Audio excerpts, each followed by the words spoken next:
The morning sun cast long shadows across the ancient walls of Windsor Castle as King Charles III walked slowly through the private corridors that had been his mother's domain for over 70 years. 3 months had passed since Queen Elizabeth II's funeral, and the weight of the crown still felt foreign on his shoulders. At 74, he had waited longer than any heir in British history to become king, and, now that the moment had arrived, he found himself questioning everything he thought he knew about the monarchy. Charles paused before the heavy oak door of his mother's private study, a room that had remained untouched since her passing. The palace staff had been respectful of his need for time before sorting through her personal effects. Today, however, duty called. The Queen's private papers needed to be reviewed, and there were matters of state that required his attention to documents only she had access to. The brass handle turned with the familiar creak he remembered from childhood visits to this very room. Inside, everything remained exactly as his mother had left it. Her reading glasses lay folded on the mahogany desk, next to a half-finished crossword puzzle from the Times. Books lined the walls from floor to ceiling, their leather spines bearing the patina of decades. The air still carried the faint scent of her favorite lavender perfume. Charles approached the desk with reverence. His mother had been meticulous in her record-keeping, a trait he had inherited but never quite mastered to her level of precision. The desk drawers were organized with military precision, each containing documents sorted by date and importance. He began with the top drawer, finding the usual correspondence from heads of state, thanking her for years of diplomatic friendship. The second drawer contained more personal items. Letters from family members, including several from Charles himself written during his tours of duty with the Royal Navy. He smiled sadly, remembering how his mother had kept every letter he had ever sent her. There were photographs too, some official state portraits, others casual family snapshots that the public had never seen. It was in the third drawer that Charles discovered something unexpected. Hidden beneath a stack of Commonwealth meeting minutes was a sealed envelope bearing the royal seal and, marked with his mother's handwriting, to be opened only by my successor upon my death. The envelope was thick, suggesting substantial contents within.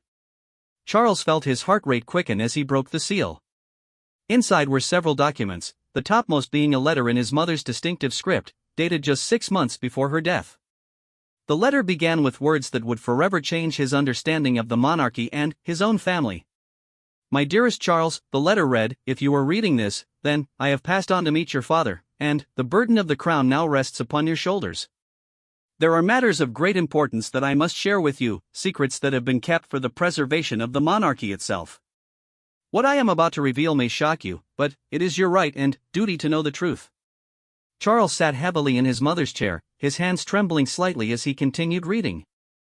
The letter went on to detail a codicil to her will, a secret addition that she had made without the knowledge of her advisors or even the Archbishop of Canterbury. This codicil contained provisions that would fundamentally alter the structure of the royal family and the succession itself. I have observed over the years, the Queen's letter continued, the various marriages within our family, and I have come to understand that not all unions serve the best interests of the monarchy. Some have brought strength and dignity to the crown, while others have brought only scandal and division. The codicil I have prepared addresses these concerns directly. Charles felt a chill run down his spine as he realized his mother was referring to his own marriage to Camilla. Their relationship had been a source of controversy for decades, beginning as an affair while he was married to Diana, and continuing through years of public scrutiny and media attention. Despite eventually marrying Camilla in 2005, the public's acceptance of her as queen consort had remained lukewarm at best. The letter revealed that Queen Elizabeth had been far more aware of public sentiment than she had ever let on. She had commissioned private polls and studies, consulted with constitutional experts, and even spoken confidentially with Commonwealth leaders about the long-term implications of Camilla becoming queen. The results had troubled her deeply. The monarchy's strength lies in its ability to represent the moral conscience of the nation, the Queen's letter explained. While I have grown to respect Camilla as a person, I cannot ignore the fact that her position as queen consort undermines the very foundation of what the crown represents. The people have not forgotten how your marriage began, and they have not forgiven what they see as a betrayal of Diana's memory. Charles set the letter down for a moment, overwhelmed by his mother's words. He had always known that his marriage to Camilla was controversial, but he had hoped that time would heal the wounds. Apparently, his mother had believed otherwise. The letter continued with details about the codicil itself. Queen Elizabeth had secretly amended her will to include provisions that would strip Camilla of all royal titles and privileges upon Charles's accession to the throne. The codicil specified that while Camilla could remain married to Charles, she would no longer be permitted to use the title of queen consort, and she would be excluded from all state functions and royal duties. "I do this not out of malice," the Queen's letter explained, "but out of love for the institution we have sworn to protect. The monarchy must be above reproach, and it must command the respect of the people. I have concluded that Camilla's continued presence as queen consort would damage that respect irreparably." The codicil went further, outlining a complete restructuring of royal titles and responsibilities. It established new protocols for future marriages within the royal family, requiring that all spouses undergo extensive background checks and public approval processes before being granted royal status.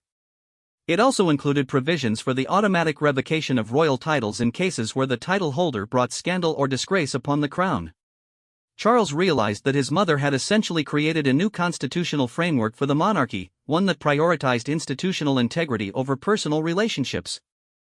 The codicil was legally binding, having been witnessed by 3 high court judges and filed secretly with the Privy Council. It could not be overturned or ignored without causing a constitutional crisis. As he continued reading, Charles discovered that the codicil also contained specific instructions for how the changes were to be implemented. The Queen had left detailed plans for a public announcement, prepared statements for the media, and even suggested a timeline for Camilla's transition away from royal duties. She had thought of everything, leaving nothing to chance. The most shocking revelation came in the final pages of the documents. Queen Elizabeth had not acted alone in creating this codicil. She had consulted with Prince William and Princess Catherine, both of whom had supported her decision. The letter included written statements from both William and Catherine, expressing their belief that the monarchy's future depended on distancing itself from the controversies of the past. "William understands the burden he will one day carry," the Queen's letter noted, "and he agrees that the crown cannot afford any further damage to its reputation. Catherine has proven herself to be everything that a royal consort should be: dignified, devoted, and beloved by the people. She represents the future of the monarchy, while Camilla represents its troubled past." Charles felt betrayed by his own family. His son and daughter-in-law had conspired with his mother to undermine his marriage and humiliate his wife. The revelation that they had all been working together, planning for this moment while he remained ignorant, filled him with a mixture of anger and despair. The codicil also revealed the extent of Queen Elizabeth's planning. She had already prepared alternative living arrangements for Camilla, including the transfer of several non-royal properties where she could live in comfort but without any official status. Financial provisions had been made to ensure Camilla's security and lifestyle would not suffer, but her days as a working member of the royal family would be over. As Charles finished reading the documents, he realized that he faced an impossible choice. He could honor his mother's wishes and implement the codicil, effectively destroying his marriage and humiliating the woman he loved. Or he could attempt to challenge the codicil, risking a constitutional crisis that could potentially destroy the monarchy itself. The weight of the crown had never felt heavier as Charles sat alone in his mother's study, surrounded by the ghosts of centuries of royal tradition. Outside, the world continued as normal, unaware that the foundations of the British monarchy were about to be shaken to their core. He thought of Camilla, probably at that moment tending to her correspondence in their private apartments, blissfully unaware that her entire world was about to change. She had worked so hard to win acceptance, had endured decades of criticism and scrutiny, and had finally begun to find her place within the royal family. Now, it seemed, all of that work had been for nothing. Charles also thought of his mother, and how she had carried this secret burden for months before her death. She had smiled at Camilla during their final public appearances together, had included her in family gatherings, all while planning her ultimate exclusion from the royal family. The complexity of his mother's character had never been more apparent, capable of great love and great ruthlessness in equal measure. The afternoon sun was beginning to fade as Charles finally stood up from the desk. He carefully returned the documents to their envelope, knowing that the contents would change everything. The secret codicil was more than just a legal document, it was a judgment on his life choices and a roadmap for the future of the monarchy that he was now bound to follow. As he left his mother's study for the last time as the only person who knew its secrets, Charles understood that his reign would be defined not by the changes he chose to make, but by the changes his mother had already made for him. The crown that he had waited so long to wear had come with chains that he was only now beginning to understand. The palace corridors seemed longer and more intimidating as he walked back to his own quarters. Soon, he would have to face Camilla and tell her that everything they had built together was about to be taken away. Soon, he would have to choose between his duty as king and his love as a husband. And, soon, the world would learn that Queen Elizabeth II had orchestrated one final, devastating act of royal authority from beyond the grave. Charles spent 3 sleepless nights after discovering his mother's secret codicil, pacing the floors of Windsor Castle while wrestling with the most difficult decision of his life. He had read and reread every word of the documents, hoping to find some loophole or ambiguity that might allow him to avoid implementing his mother's final wishes. But Queen Elizabeth had been thorough in her planning, and the legal language was crystal clear. On the 4th morning, Charles made a decision that would require him to seek guidance from the one person he trusted above all others in matters of constitutional law. He picked up his private phone and called Lord Jonathan Ashworth, the former Lord Chief Justice who had served as his constitutional advisor for over a decade. The conversation would need to be completely confidential. "Jonathan," Charles said when the call connected, "I need to see you immediately. There's a matter of extreme constitutional importance that requires your urgent attention." Within 2 hours, Lord Ashworth was sitting in Charles's private study at Windsor Castle. The elderly jurist, now in his 70s, had served the crown faithfully through multiple constitutional crises and was known for his discretion and wisdom. Charles had prepared carefully for this meeting, knowing that once he shared the codicil's contents, there would be no turning back. "Your Majesty," Lord Ashworth said as he settled into the chair across from Charles's desk, "you sounded deeply troubled on the phone. How may I be of service?" Charles handed him the sealed envelope containing his mother's codicil. "I discovered this among my mother's private papers. Before you read it, I must stress that its contents are of the utmost sensitivity. What we discuss today must remain absolutely confidential until I decide how to proceed." Lord Ashworth adjusted his glasses and began reading. Charles watched as the man's expression changed from curiosity to shock to deep concern.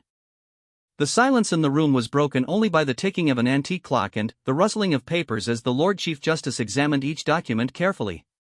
After nearly an hour, Lord Ashworth set the papers down and removed his glasses, rubbing his eyes wearily. "Your Majesty, this is perhaps the most extraordinary constitutional document I have ever encountered. Her late Majesty has essentially rewritten the fundamental rules governing royal marriages and titles." "Is it legally binding?" Charles asked, though he already suspected the answer. "Absolutely," Lord Ashworth replied without hesitation. "The Queen had the constitutional authority to create this codicil, and it was properly witnessed and filed with the Privy Council. The legal mechanisms she established are unassailable.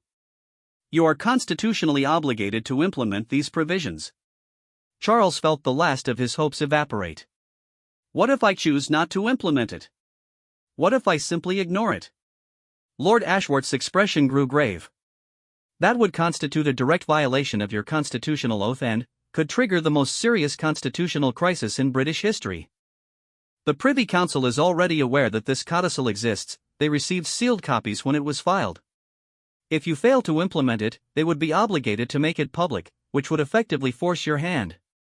The weight of his mother's strategic thinking became clear to Charles.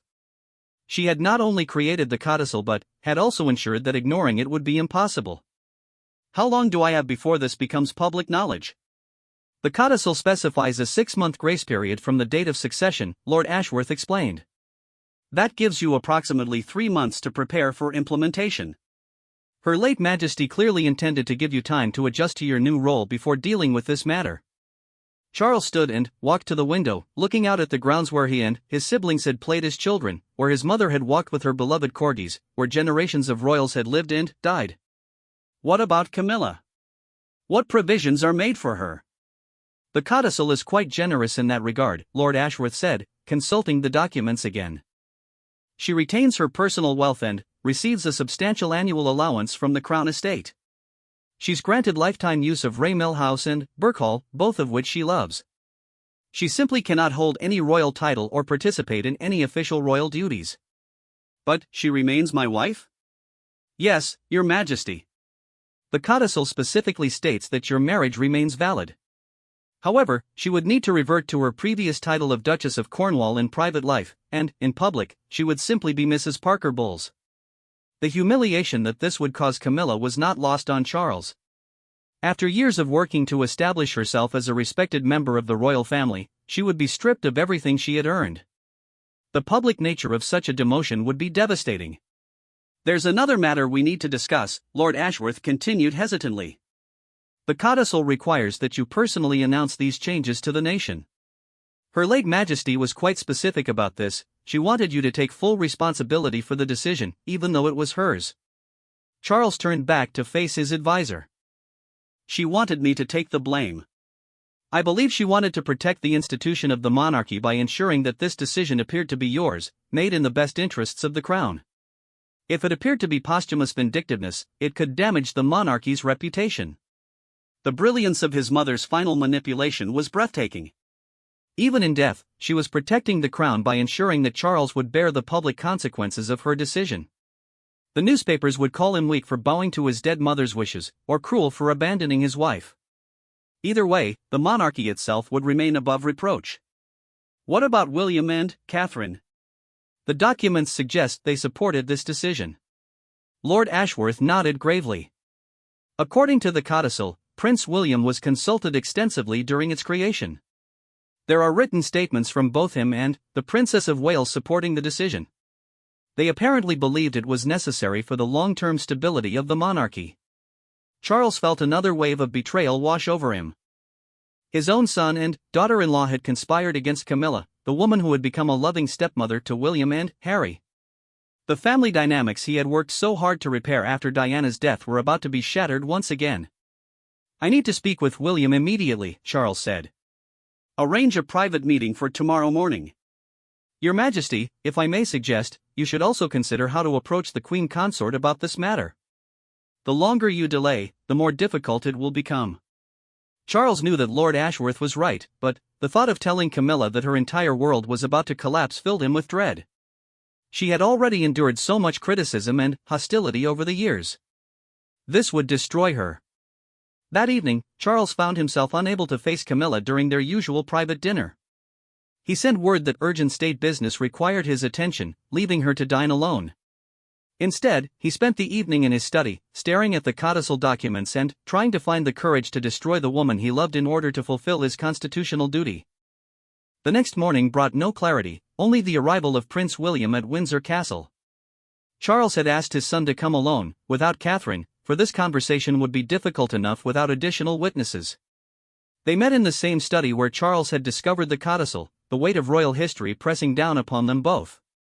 "Father," William said as he entered the room, "you look exhausted.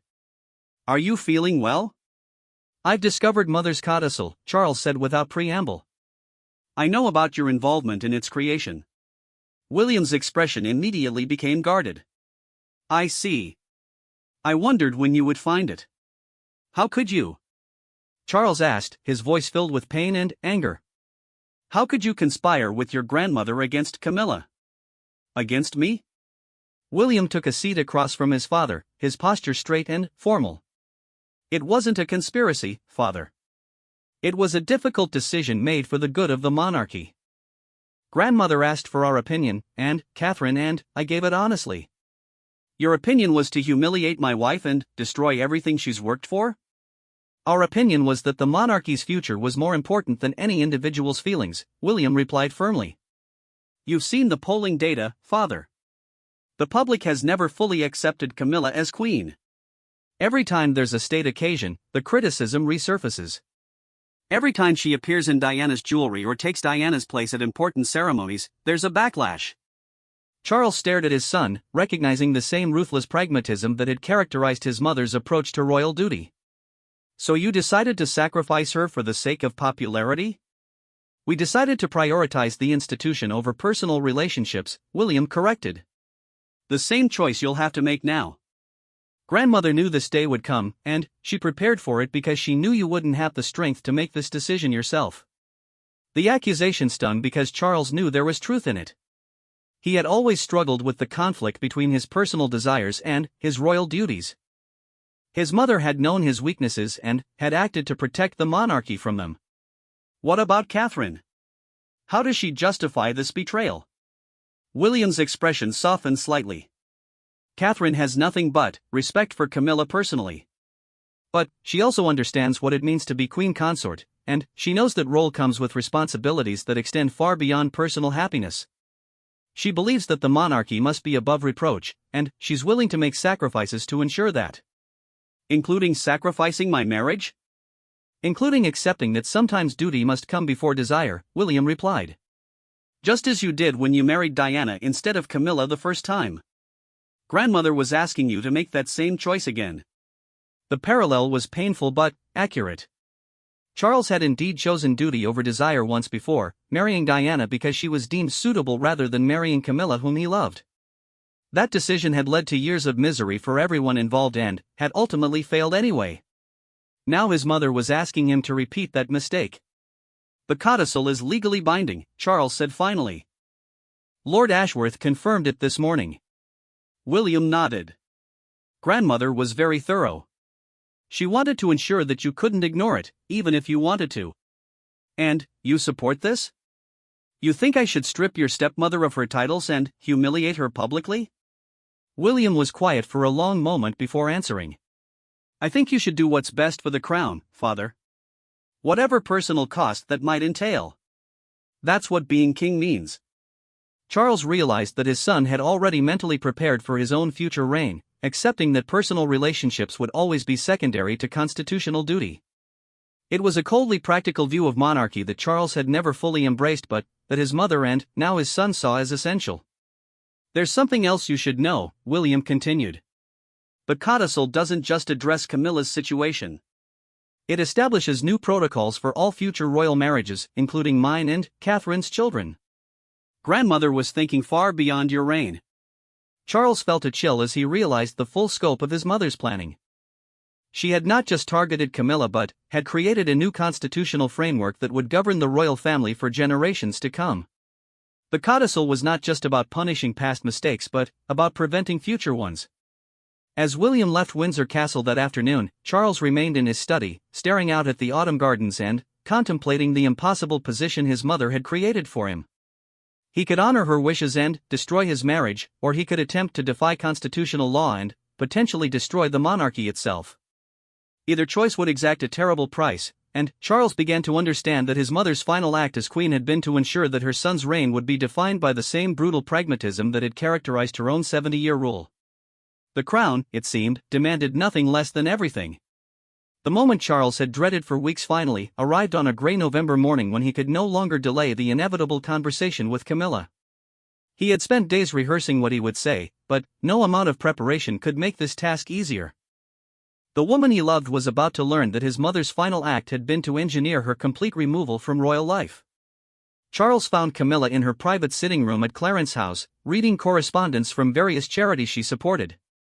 She looked up with the warm smile that had sustained him through decades of public criticism and personal struggle. In that moment, he almost lost the courage to continue. "Darling," Camilla said, setting aside her letters, "you've been so distant lately. The staff are beginning to worry. Is everything all right?" Charles closed the door behind him and took the seat across from his wife. The envelope containing his mother's codicil felt impossibly heavy in his hands. "Camilla, I need to share something with you. Something that will change everything for us." The concern in her eyes deepened as she noticed the formal tone in his voice. "Charles, you're frightening me." "What's happened?" "I discovered some documents among my mother's private papers. Documents that directly affect you and your position within the royal family." He handed her the envelope. "I think it's best if you read them yourself." Camilla's hands trembled slightly as she broke the seal. Charles watched her face as she read, seeing the progression of emotions from confusion to disbelief to devastation. The color drained from her cheeks as she absorbed the full implications of Queen Elizabeth's codicil. After what seemed like hours, Camilla set the documents down and looked directly at her husband. When she spoke, her voice was steady despite the tears gathering in her eyes. "So, she never forgave me. Never accepted me. All those years of public appearances together, all those private conversations, all of it was pretense. Camilla, please understand that this wasn't about you personally. The Queen respected you as a person, but she believed that your presence as Queen Consort would damage the monarchy." Camilla laughed bitterly. "Not about me personally? Charles, this document strips me of everything I've worked for, everything I've earned. How is that not personal? Charles reached for her hand, but she pulled away. The decision is legally binding. I've consulted with Lord Ashworth, and he confirms that I have no choice but to implement it. No choice? Camilla's voice rose with anger. You're the King of England, Charles. You have every choice. You could refuse to implement this vindictive document. You could choose to stand by your wife instead of bowing to your dead mother's wishes. The accusation hit Charles hard because it echoed his own thoughts. If I refuse, it will trigger a constitutional crisis. The Privy Council already knows the Codicil exists. If I don't implement it, they'll be forced to make it public, which would be even more humiliating for both of us. So you're going to abandon me to protect your precious crown? Camilla's composure finally cracked, and tears began streaming down her face. After everything we've been through together, after all the years we waited to be together, you're going to cast me aside because your mother demands it? It's not that simple, and you know it, Charles replied, his own emotions beginning to overwhelm him. The monarchy is bigger than both of us. It's an institution that has survived for over 1,000 years, and it will survive long after we're gone. I can't destroy it to save our marriage. Camilla stood abruptly and walked to the window, her back to Charles. Do you remember what you promised me when we married? You said that we would face everything together, that nothing would ever come between us again. You said that our love was strong enough to overcome any obstacle. I meant every word of that promise, Charles said quietly. But I never imagined that my own mother would create an obstacle like this. She created it because she knew you would choose the crown over me, Camilla replied without turning around. She knew that when push came to shove, you would sacrifice our marriage to protect your precious institution. And she was right, wasn't she? Charles had no answer because he knew that Camilla was correct. When forced to choose between his love for her and his duty to the crown, he was choosing duty. It was the same choice he had made when he married Diana instead of Camilla decades earlier, and it was a choice that had haunted him ever since. What happens now? Camilla asked, finally, turning back to face him. Do you issue a statement saying that I'm no longer fit to be queen? Do you publicly humiliate me in front of the entire world? The Codicil provides for a gradual transition, Charles explained, consulting the documents. You would step back from royal duties over a period of several months. The official announcement would be made closer to my coronation, framing it as a personal decision you've made to focus on private interests. How generous of her to allow me to maintain some dignity while she destroys my life, Camilla said with bitter sarcasm. And where am I supposed to live after I'm stripped of my royal status? You retain Ray Mill House and the use of Burke Hall. You'll have a generous allowance and complete financial security. You'll want for nothing materially. Except respect, dignity, and the marriage I thought I had, Camilla replied. Tell me, Charles, what role do you expect me to play in this charade? Am I supposed to smile and pretend that I'm happy about being demoted to the status of royal mistress? Am I supposed to attend public events and watch Catherine take my place? Charles realized that he hadn't thought through the practical implications of his mother's codicil. How would Camilla's demotion be handled at state functions? Would she be excluded entirely, or would she attend as Charles's wife but without any official role? The logistics of the situation were a nightmare. We'll work out the details together, he said weakly. We'll find a way to make this work. No, Charles, we won't, Camilla said firmly. Because I won't be party to this humiliation. If you choose to implement your mother's vindictive codicil, then you're making a choice about the future of our marriage. The ultimatum hung in the air between them. Charles had hoped that Camilla would understand the impossible position he was in, that she would accept the situation and find a way to move forward together. Instead, she was forcing him to choose between implementing the codicil and saving their marriage. Camilla, please, Charles pleaded. Don't make this harder than it already is. I love you, and I don't want to lose you. But I can't ignore my constitutional obligations. Then, you've already made your choice, Camilla replied. You just don't have the courage to admit it. The conversation was interrupted by a knock at the door. Charles's private secretary, Sir Clive Alderton, entered with obvious reluctance. Your Majesty, forgive the interruption, but there's an urgent matter that requires your immediate attention. Not now, Clive, Charles said tersely. I'm afraid it can't wait, sir. There's been a leak. Charles felt his blood turn to ice. What kind of leak? A journalist from the Times called the palace press office an hour ago. He claims to have information about a secret codicil in Her late Majesty's will. He's threatening to publish the story tomorrow unless we provide an official response. Camilla sank back into her chair, the color draining from her face completely. The secret that had tormented them for weeks was about to become public knowledge, and they were completely unprepared for the media storm that would follow. How did he get the information? Charles demanded. We don't know yet, sir. But he seems to have substantial details about the codicil's contents. He specifically mentioned provisions regarding the Queen Consort's titles and roles. Charles's mind raced as he tried to process this development. The codicil had given him 3 months to prepare for its implementation, but that timeline had just collapsed to a matter of hours. Everything would now happen under the intense scrutiny of the global media. What do you recommend? Charles asked his private secretary. We need to get ahead of the story, sir.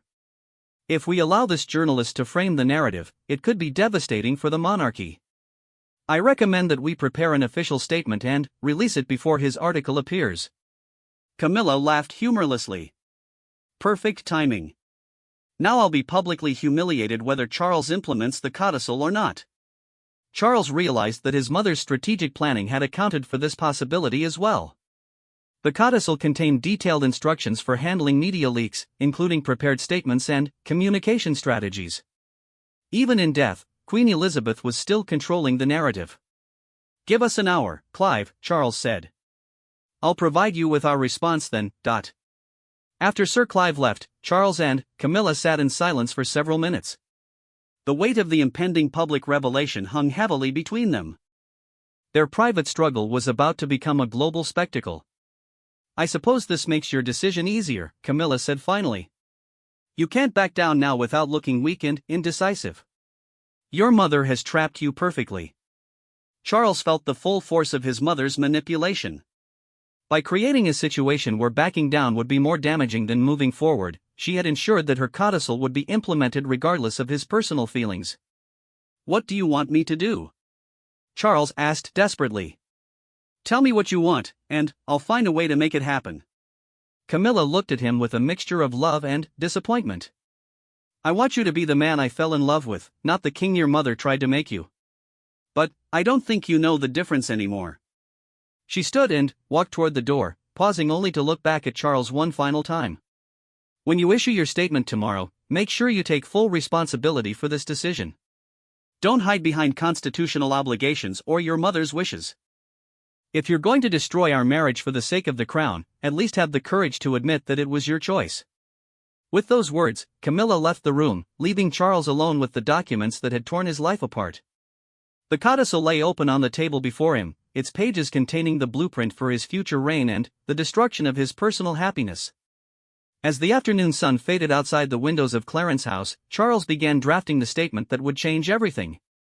The words came slowly, each sentence representing another step away from the life he had built with Camilla and toward the isolated duty that his mother had always believed was his destiny. The leak had accelerated everything, but Charles realized that it might actually be a blessing in disguise. The decision was now out of his hands, taken from him by circumstances beyond his control.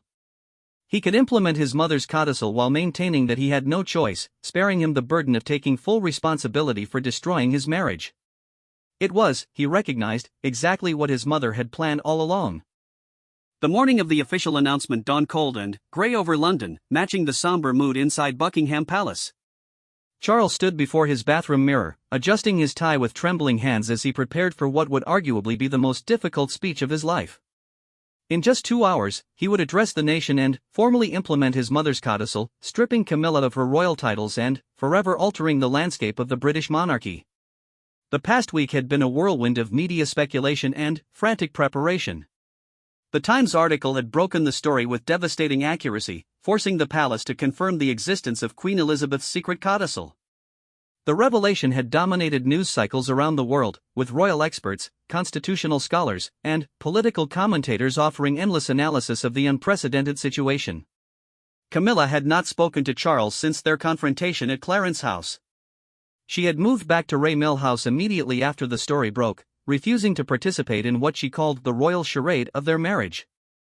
Her absence from public events had only fueled more media speculation about the state of their relationship.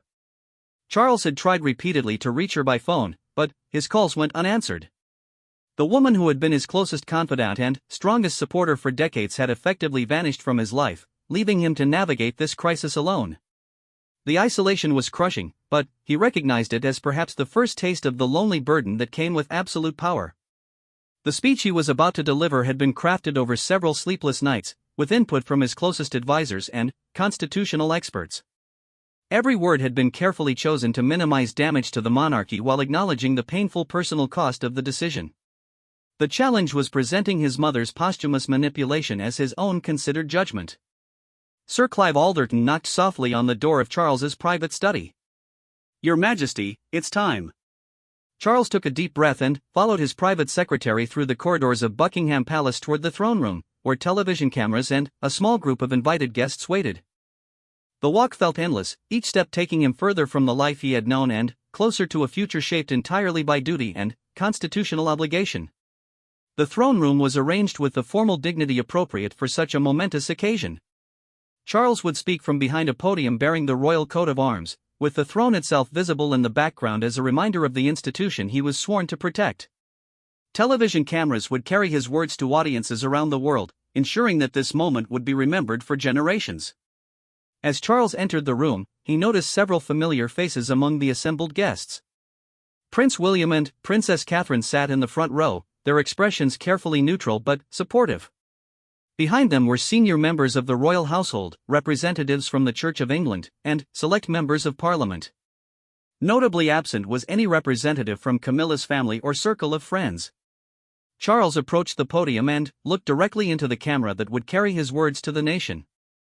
He thought briefly of Camilla, probably watching this broadcast from Raymil House, and wondered if she would ever forgive him for what he was about to do.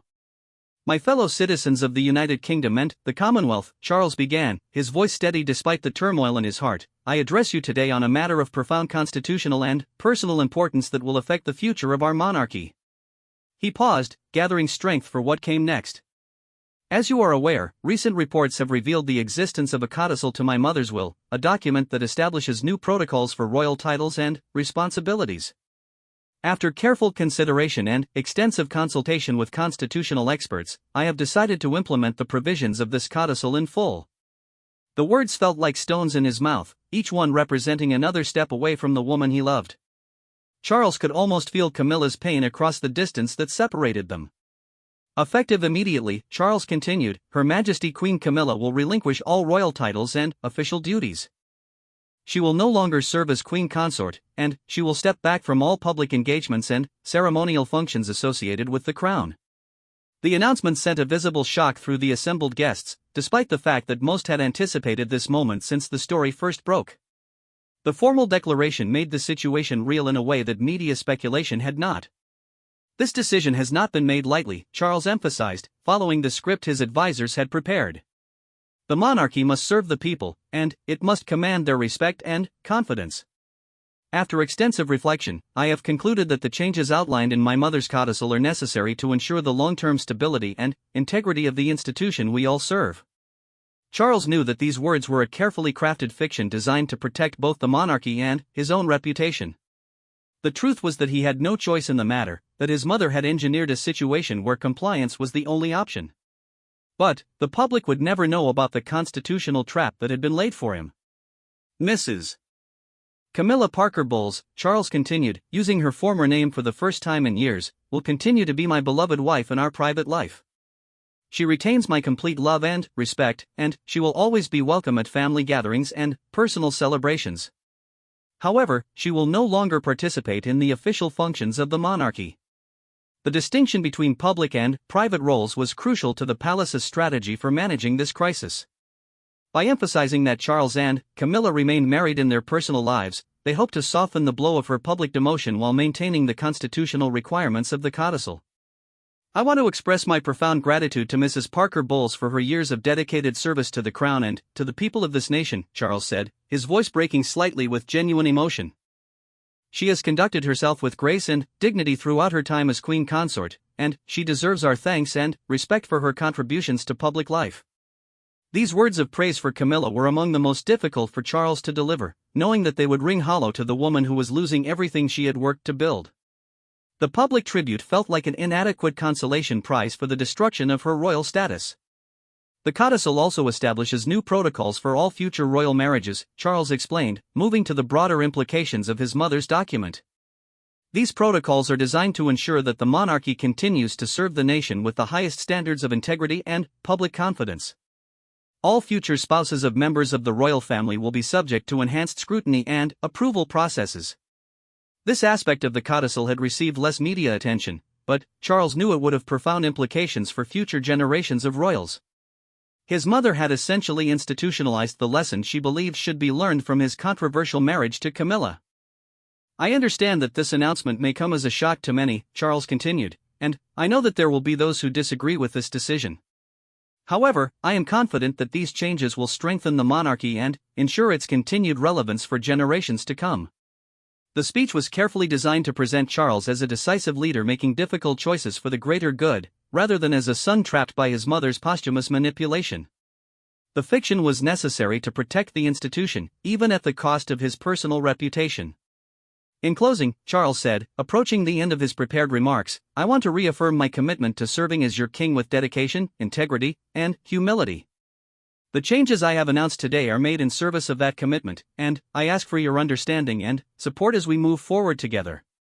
Charles stepped back from the podium, knowing that he had just delivered the most consequential speech of his reign.